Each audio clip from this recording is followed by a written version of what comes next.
15 juillet 1959, discours d'ouverture de la session du Sénat de la Communauté par le général de Gaulle. Contexte. Selon le texte de la Constitution de 1958, les institutions de la Communauté comportent, à côté de son président, qui est le président de la République française, un conseil exécutif où siègent, sous la présidence de celui-ci, les chefs des gouvernements des États membres et les ministres chargés des affaires communes, c'est-à-dire les ministres français des Affaires étrangères, des armées, des finances et des affaires économiques, de la justice, de l'éducation nationale, des travaux publics et transports et des postes, télégraphes et téléphones. En outre, un Sénat de la Communauté, composé de membres des parlements des États membres, possède un rôle consultatif et doit être saisi des projets de révision du titre 12 de la Constitution relatif à la Communauté. Le général de Gaulle ouvre au Palais du Luxembourg la première session du Sénat de la Communauté. Messieurs les sénateurs de la Communauté, la réunion de votre Sénat marque le terme de la mise en place des institutions prévues par notre Constitution.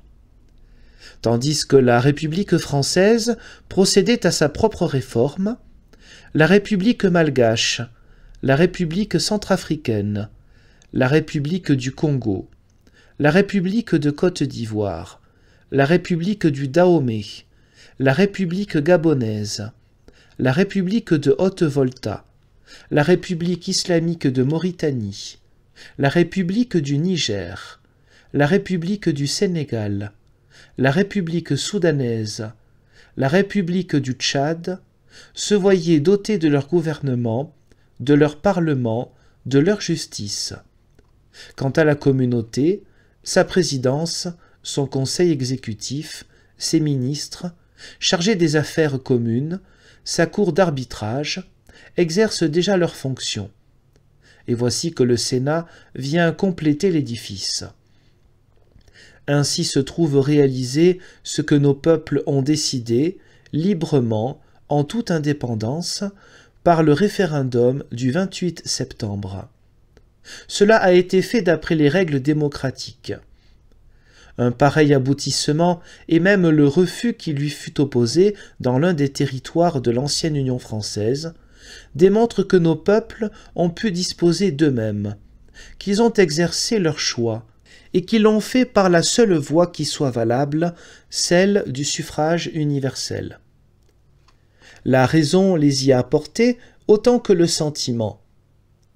Si le progrès devient aujourd'hui la condition de la vie, il est évident que, pour tout pays qui ne possède pas en propre des moyens puissants et variés, le développement ne peut s'accomplir qu'à l'intérieur d'un grand ensemble. Or, le vaste effort de recherche, de technique, d'investissement, d'enseignement qu'exige la mise en valeur des 12 États d'outre-mer, la France l'a déjà commencé. Elle est en mesure de le poursuivre. Elle fait même, en ce moment, jaillir du Sahara des sources nouvelles de prospérité, dont tireront profit tous les peuples de la communauté.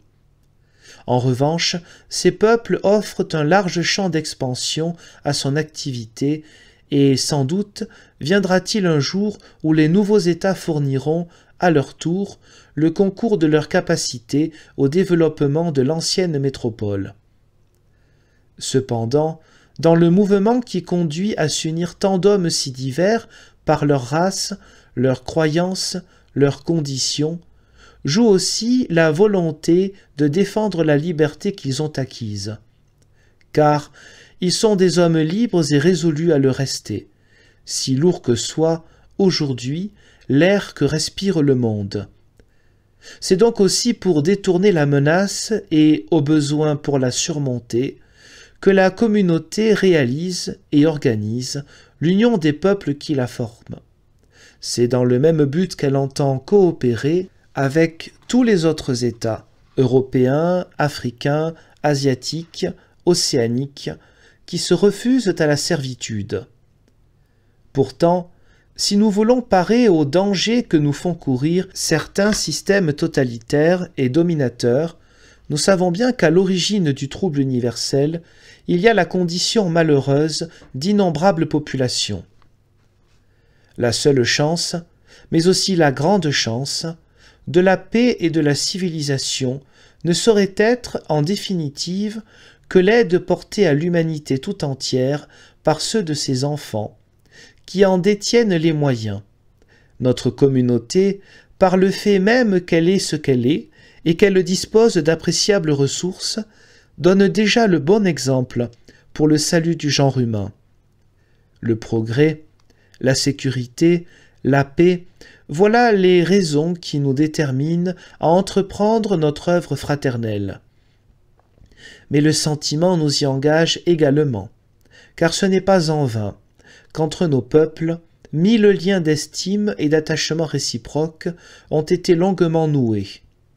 Dans le domaine affectif, comme dans celui de la pratique, nous voyons là la récompense d'innombrables et méritoires efforts, accomplis par tant d'administrateurs, de soldats, de missionnaires, d'instituteurs, de professeurs, d'ingénieurs, de techniciens, venus de la métropole, ainsi que le résultat du profond mouvement des âmes qui porte vers la France des élites et des masses d'outre-mer.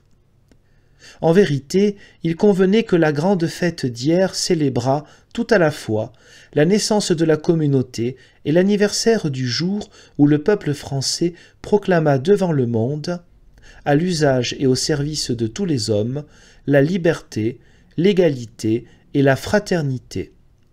Je déclare ouverte la session du Sénat de la communauté. J'invite votre doyen d'âge à prendre place à ce fauteuil, et au nom des 82 millions d'hommes, j'ai l'honneur, messieurs les sénateurs, de vous exprimer ma confiance et de vous adresser mon salut.